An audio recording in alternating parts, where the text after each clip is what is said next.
విశ్రాంతి వైద్యుడిని సైబర్ నేరగాళ్లు బురుడి కొట్టించారు. వాళ్ళు మాయమాటలు చెప్పి ₹1 కోటి పైగా దోచుకున్నారు. మోసపోయిన విశ్రాంత వైద్యుడు పోలీసుల్ని ఆశ్రయించి ఫిర్యాదు చేశారు. ఇంతకీ సైబర్ నేరగాళ్లు ఏం చెప్పి మోసానికి పాల్పడ్డారు? ₹1 కోటి పైగా వసూలు చేస్తున్న సమయంలో వైద్యుడికి చిన్నపాటి అనుమానం కూడా ఎందుకు కలగలేదు? భారీ స్థాయిలో డబ్బులు ట్రాన్స్ఫర్ చేస్తున్న సమయంతో సమీప బంధువులకైన సమాచారం ఎందుకు అందించలేదు? ఈ కేసు విచారించిన పోలీసులు ఏం చెప్తున్నారు?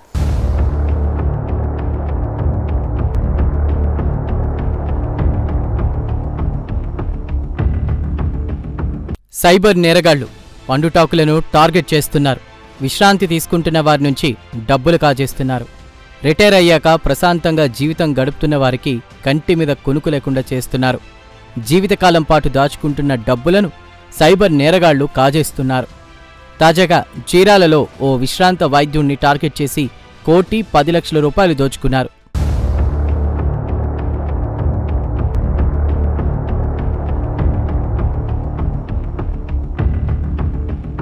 వైద్యుని ఆధార్ కార్డు ఆధారంగా ఓ సిమ్ జనరేట్ అయిందని, ఆ సిమ్ ద్వారా కొన్ని అసభ్యకరమైన మెసేజ్లు వెళుతున్నాయని, ఈ విషయమై ముంబైలో మీ మీద ఓ కేసు నమోదైందని నమ్మబలికారు. ఆ కేసు నుంచి బయటపడాలంటే ప్రణయ్ అనే అధికారితో మాట్లాడాలని చెప్పారు. ఆ తర్వాత వీడియో కాల్ ద్వారా ప్రణయ్ అనే వ్యక్తి ఎంట్రీ ఇచ్చాడు. మనీ లాండరింగ్ కేసు నమోదైనట్లు బెదిరించాడు. ఈ కేసు నుంచి బయటపడాలంటే ఓ అకౌంట్కు డబ్బులు ట్రాన్స్ఫర్ చేయాలని తెలిపారు. రిజర్వ్ బ్యాంక్ అధికారులు ఈ విషయమై చెక్ చేసి మీ డబ్బులు మీకు తిరిగి పంపిస్తారని నమ్మబలికాడు. ఆ డమ్మీ అధికారులు చెప్పిన మాటలు నిజమేనని నమ్మి ఏకంగా ₹1,10,00,000 ట్రాన్స్ఫర్ చేశాడు. నమస్కారం. నిన్న చిరాల 1 టౌన్ పోలీస్ స్టేషన్లో ఒక కేసు నమోదవడం జరిగింది. ఇదేంటి అంటే, ఒక రిటైర్డ్ డాక్టర్ గారికి ఒక అన్నోన్ నంబర్ నుంచి కాల్ వచ్చి మీ ఆధార్ మీద వేరే ఒక సిమ్ ఒకటి జనరేట్ అయింది, ఆ సిమ్ నుంచి ఇల్లీగల్ థింగ్స్కి సంబంధించినటువంటి మెసేజ్లు, హరాసింగ్ మెసేజ్లు వేరే వాళ్ళకి పంపించారు. మీ మీద ముంబైలో కేసు రిజిస్టర్ అయింది. ఆ కేసు నుంచి మీరు బయటపడాలి అని అంటే పలానా ప్రణయ్ అనే ఆఫీసర్తో మాట్లాడండి, వాళ్ళు మాత్రమే ఇది చేయగలరని చెప్పని చెప్తారు.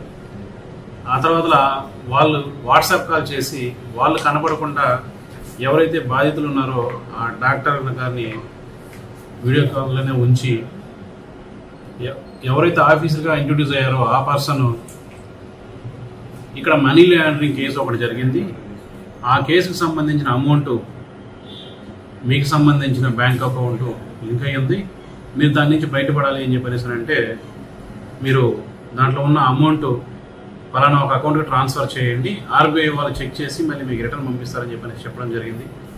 అలా వీళ్ళు ₹1,10,00,000 పంపించడం జరిగింది.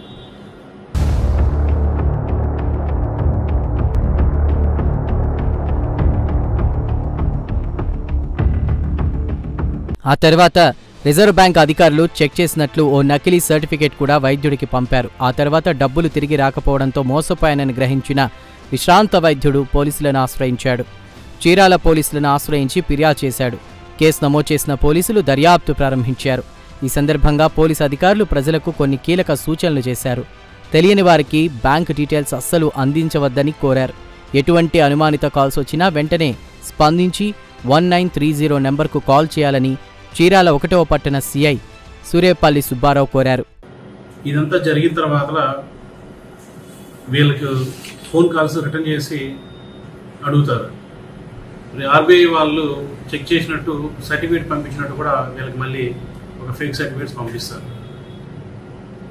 తర్వాత వాళ్ళు ఎంతకీ రెస్పాండ్ కాకపోయేసరికి వీళ్ళు మోసపోయారని చెప్పేసి తెలుసుకొని వచ్చి కంప్లైంట్ ఇవ్వడం జరిగింది.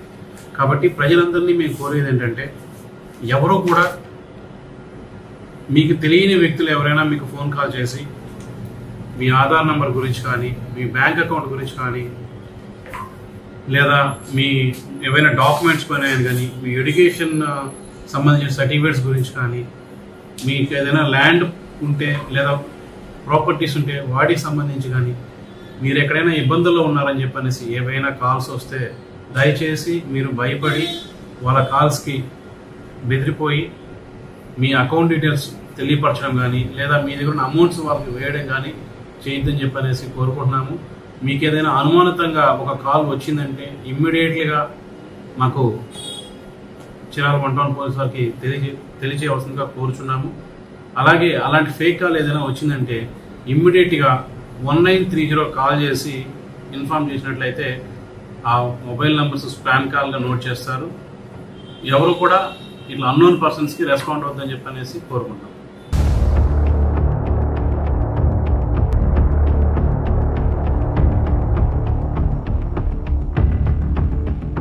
అదేవిధంగా డిజిటల్ అరెస్టుల విషయంలో కూడా ప్రజలు అప్రమత్తంగా ఉండాలని కోరారు. ప్రజలు భయపడకుండా తమకు సమాచారం అందించాలని చీరాల 1వ పట్టణ సిఐ సూరేపల్లి సుబ్బారావు కోరారు.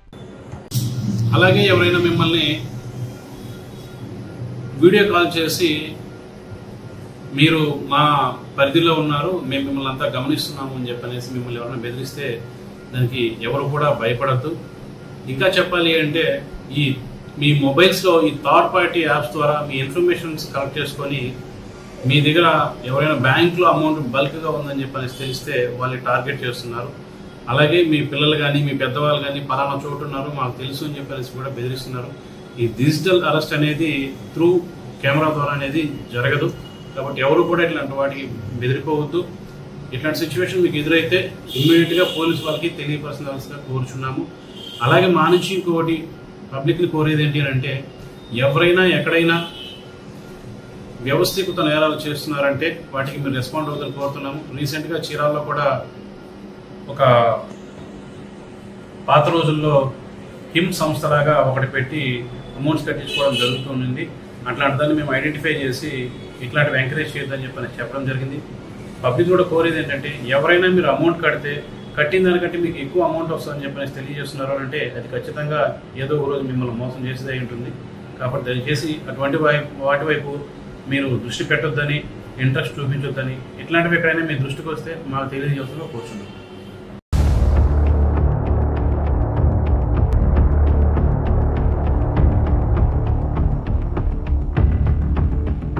ఇటీవలి కాలంలో సైబర్ నేరాలు విపరీతంగా పెరుగుతున్న కారణంగా ప్రజలు అప్రమత్తంగా ఉండాల్సిన అవసరం ఎంతైనా ఉంది. ఒకసారి సైబర్ వలకు చిక్కితే అక్కడి నుంచి డబ్బులు తిరిగి పొందడం దాదాపుగా అసాధ్యమే. ఈ విషయం గుర్తుపెట్టుకుని వ్యవహరించి మనల్ని మనం కాపాడుకోవడమే ఉత్తమ మార్గం.